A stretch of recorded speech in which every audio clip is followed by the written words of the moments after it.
Ready to open the hood? UseTool for the tutorials. And for car parts, the right idea is the Mr. Auto app. Easy, fast, and with better prices than on the website.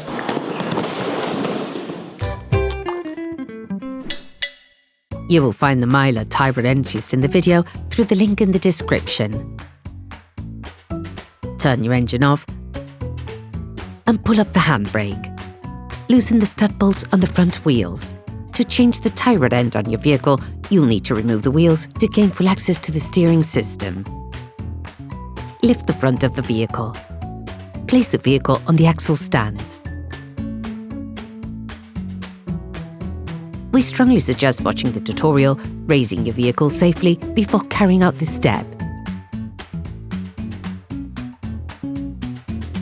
Don't forget to slide the wheels under the vehicle.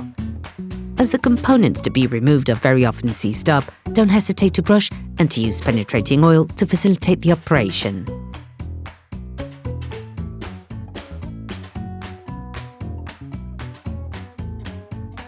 With a marker, trace a line between the axle joint and the tie rod end. It will help later during disassembly and reassembly process. Using a 24mm spanner, release the tie rod end lock nut on the inner tie rod side. Using a socket wrench and a 21mm socket, release the holding lock nut on the tie rod end.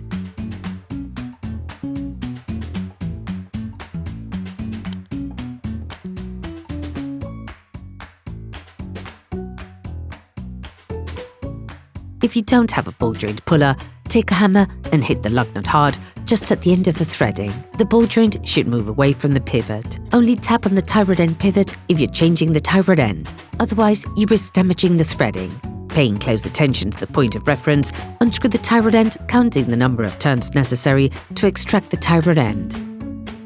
Using a caliper, measure the distance between the guiding mark and the end of the inner tie rod. This will be needed during the reassembly process to get as close as possible to the original settings. In any case, an alignment check will have to be carried out by a professional soon after having performed this operation. Remove the lock nut from the axle joint.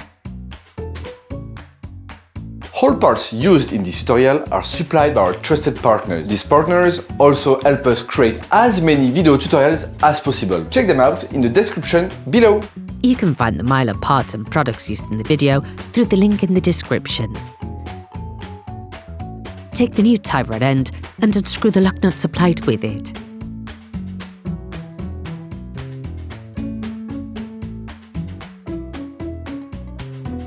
Screw the lock nut back until the distance measured with the caliper is reached.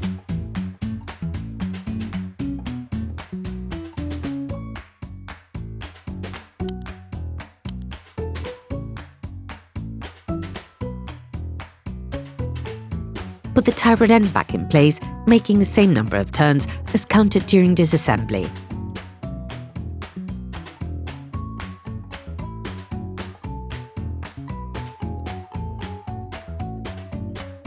Apply silicone grease to the flat part that will be in contact with the tie rod sleeve. Replace the ball joint in the pivot.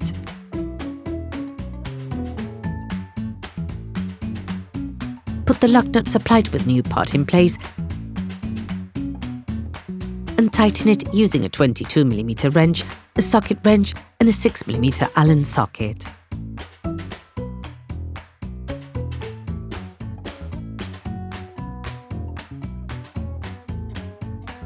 Finish off the tightening with a torque wrench. Finalize the tightening of the lock nut using a 24mm spanner while holding the inner tie rod using a 15mm spanner to avoid damaging the tie rod end. Now you can put the wheels back on your vehicle. During this operation, it will work on the steering system of your vehicle. Checks on tyre alignment, when carried out by a professional, will guarantee that your steering system has been perfectly aligned and is in good working order. Put your vehicle back on the ground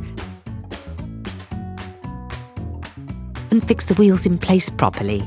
Operation completed. Hi, it's Theo from UseTool. I hope this video has helped you a lot in your car maintenance. We would be super grateful if you could spread the word so that we can produce even more tutorials. Simply give us a like, a comment and hit that subscribe button. It really helps us boost the channel and help the whole community. Thanks a lot and have a great one.